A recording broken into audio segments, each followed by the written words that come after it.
کی پیاس کا بڑا احساس ہے، لے آج کے بعد تیرا بیٹا کبھی پانی نہیں مانگے گا۔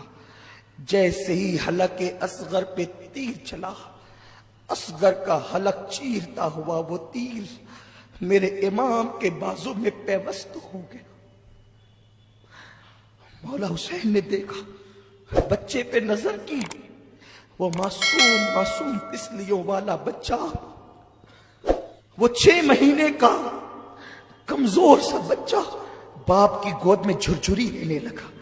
باپ نے اپنے بیٹے کو گود میں جھرجھری لیتے دیکھا، حسین اعظم کی کیفیت بدل گئی، اور ہاتھ سے جیسے ہی وہ تیر آپ نے کھینچا، ایسی خون کی پھوار نکلی کہ مولا حسین کے ہاتھوں میں وہ خون آ گیا، داڑھی پر پڑا، چہرے پہ پڑا، آپ نے اسے چہرے پہ ملا، اور جو خون بچا اسے زمین پہ پھینکنا چاہتے تھے۔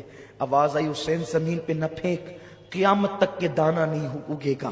پھر سوچا آسمان پہ اچھال دے، آسمان کی طرف، کہا حسین قیامت تک کے پانی نہیں برسے گا۔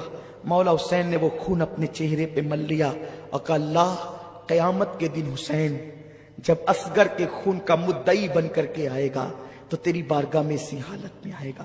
اور جب ننھا سا لاشا لے کر حسین چلے ہیں تو آسمان کی طرف اس صبر و رضا کے پیکر نے اپنے ہاتھوں کو اٹھا کر کے کہا اللہ 19 سال کے قاسم کی قربانی قبول کی ہے، 18 سال کے علی اکبر کی قربانی قبول کی ہے، میرے بھائی عباس کی قربانی قبول کی ہے، مولا یہ چھوٹی سی 6 مہینے کی معصوم قربانی بھی قبول فرما لے۔ خدا جانے کہ کیا ندائیں آ رہی ہوگی، کیسی تسلیاں دی جا رہی ہوگی۔ اللہ اکبر، ذرا آسمان کے فرشتے بھی آ کر تو دیکھے قیامت کے دن، کربلا کے دن کہ کیا ہو رہا ہے۔ انی عالم ما لا تعلمون کے جلوے نظر آ رہے ہیں۔ اللہ اکبر، وہ کام حسین نے کر دکھایا جو فرشتوں کے بس کا بھی نہ تھا، اس لیے کہ 6 مہینے کے بچے کو اللہ کی راہ میں قربان کر دینا۔ بدر والوں کی قربانی سر آنکھوں پر، احد والوں کی قربانی سر آنکھوں پر، خندق والوں کی قربانی سر آنکھوں پر، لیکن جوانوں کا مقابلہ جوانوں سے تھا۔ جو کوئی نابالغ ہوتا اللہ کے رسول اس کو میدان جنگ سے واپس کر دیتے تھے، لیکن یہاں تو 6 مہینے کا معصوم بچہ بھی حسین کربلا میں لا کر نانا کے وعدے کو وفا کر رہے ہیں۔ جبریل کی چیخیں نکل گئی ہوگی، کیا حال ہوا ہوگا، فرشتوں کی چیخیں نکل گئی ہوگی، ننھا سا معصوم بچہ۔ بلکہ اے جناب ابراہیم تم پر درود و سلام ہو، ذرا آپ بھی آ کر کے تو دیکھیں، روح ابراہیم بھی کربلا میں حیرت سے حسین کا منہ تک رہی ہوگی کہ حسین ہم نے تو صرف چھری رکھی تھی، بیٹے کی گردن پر اور آنکھوں پہ پٹی باندھ لی تھی کہ بیٹے کا تڑپ ہم دیکھ نہ سکیں گے، بیٹے کا کرب دیکھ نہ سکیں گے، لیکن یہاں تو اتنے بیٹے بتوجوں کا لاشا دیکھ کر بھی معصوم علی اصغر کو قربان کر دیا ہے حسین نے۔ اللہ اکبر، یہ وہ قربانی ہے جو کبھی بھلائی نہیں جا سکتی ہے۔ حسین جب واپس لوٹ رہے ہیں خیمے کی طرف، بیویاں ایک دوسرے سے کہتے دیکھو اگر پہلے ہی لے کر کے جاتے تو کام اور آسان ہو جاتا، انہوں نے پانی پلا دیا نا اس لیے بچہ تڑپتا نظر نہیں آتا، انہوں نے پانی پلا دیا نا اس لیے بچہ بلکتا نظر نہیں آتا، بچہ روتا نظر نہیں آتا۔ جیسے ہی مولا حسین قریب آئے، زینب و شہربانو کہتے حسین ہم تو پہلے ہی کہنا چاہتے تھے لیکن تاخیر ہوئی، کاش کہ تم پہلے لے جاتے تو بچہ پہلے پانی پی لیتا۔ مولا حسین کی آنکھ میں آنسو تھے، کہتے ہاں ہاں میرے بچے نے پانی تو پیا، لیکن غیرت مند علی کے بیٹے علی نے، علی کے گھر کے شہزادے علی اصغر نے یزیدیوں کے ہاتھوں سے پانی نہیں پیا بلکہ ساقی کوثر کے ہاتھوں سے پانی پیا۔ میرے اندر طاقت نہیں ہے، بس ایک جذبہ ہے کہ وہ روایتیں اپنی نسل کے دلوں میں منتقل کر دوں تاکہ انہیں دنیا گمراہ نہ کر سکے۔ یہ مجبوری ہے، ورنہ کبھی میں اس عنوان پہ گفتگو نہ کروں۔ مجھ میں طاقت نہیں، میرے اندر ہمت نہیں۔ ادھر معصوم علی اصغر کا لاشا لا کے رکھا گیا، اب میرا مولا حسین میرے امام کی باری ہے۔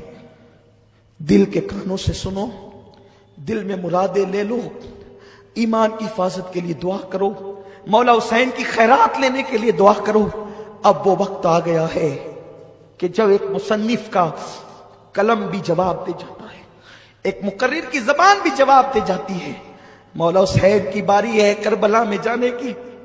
ابھی اصغر کا لاشا لا کر کے رکھا گیا ہے، بیویاں لاشِ اصغر اٹھا کر سینے سے لگا، زینب کی چادر زمین پہ گر گئی، شہر بانو پھر بے ہوش ہو گئی۔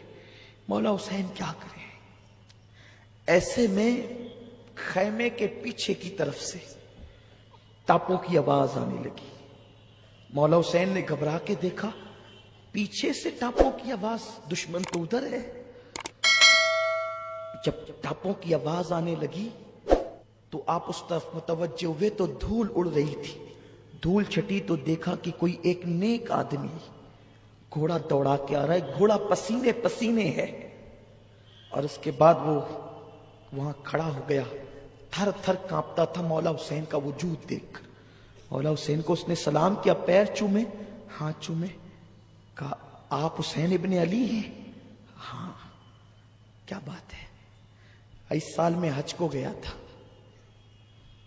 اس سال میں حج کو گیا، حج کے بعد روضہ رسول پہ گیا تو جب میں حاضری کے لیے جاتا تو دیکھتا ایک ننھی سی بچی 8-10 سال کی، 9-10 سال کی، ایسی کچھ اس کی عمر ہوگی، 8 سال سے 10 سال کے درمیان، وہ برقع اوڑھ کر کے آتی اور مزار رسول پہ قدموں میں بیٹھ کے کہتی، نانا میرا بابا گیا، 6 مہینے ہو گئے نانا، اس کا کوئی خط نہ آیا، نانا میرا بھائی بھی گیا، میرا چھوٹا بھائی بھی گیا، میری امی بھی گئی، میری پھوپھی بھی گئی، نانا میرا پورا خاندان گیا، کوئی خط نہیں آتا ان لوگوں کا، کوئی خبر نہیں آتی۔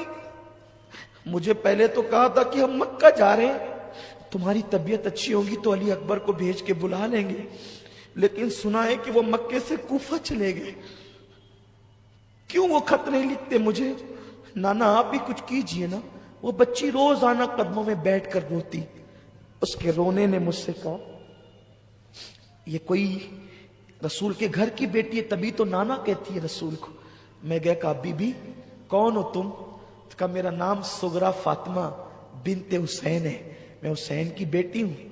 سب گئے اور مجھ سے وعدہ کر گئے تھے کہ تم اچھی ہو جاؤ گی تو علی اکبر کو تمہارے بھائی کو بھیج کر کے تمہیں بلائیں گے، لیکن کوئی نہ خبر ہے نہ خط ہے۔ سنا ہے کہ مکے گئے تھے اور وہاں سے کوفہ چلے گئے، لیکن کوئی اطلاع نہیں آتی، کوئی خط نہیں آتا۔ روز دروازے پہ بیٹھتی ہوں کہ قاصد آئے گا تو کوئی خط نہ آئے۔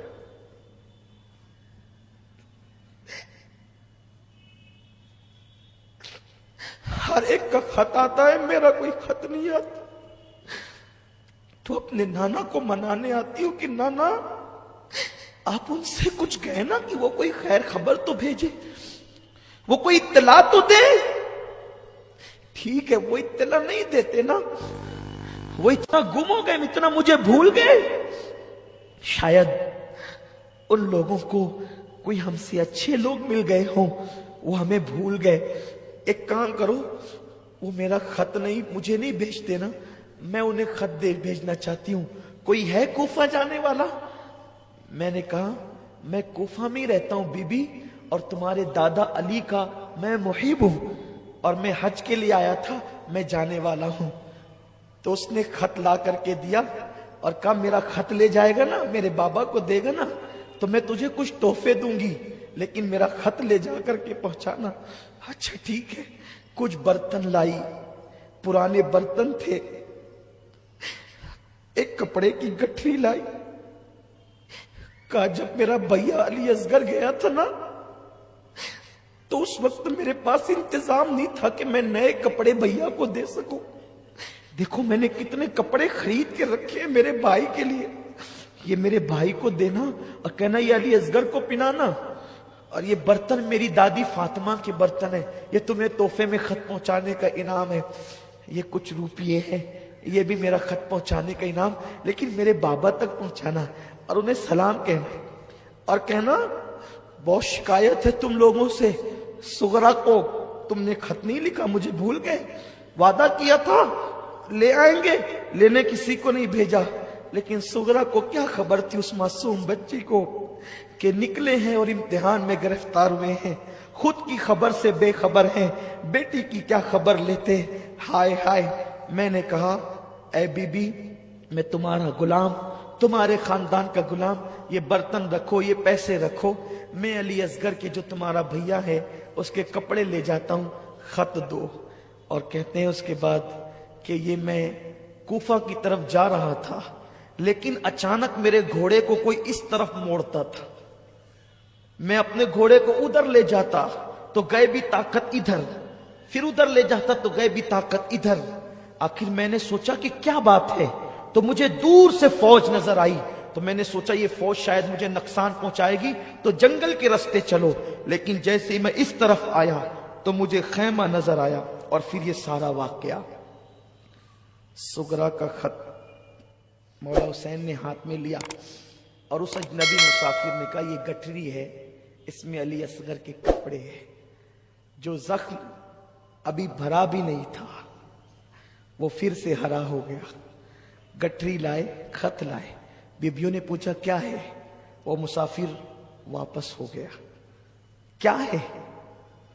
اس وقت بیبیوں سے کہا سغرا کا خط ہے۔ اور یہ کیا ہے؟ کہ سغرا نے علی اصغر کو پہننے کے لیے نئے کپڑے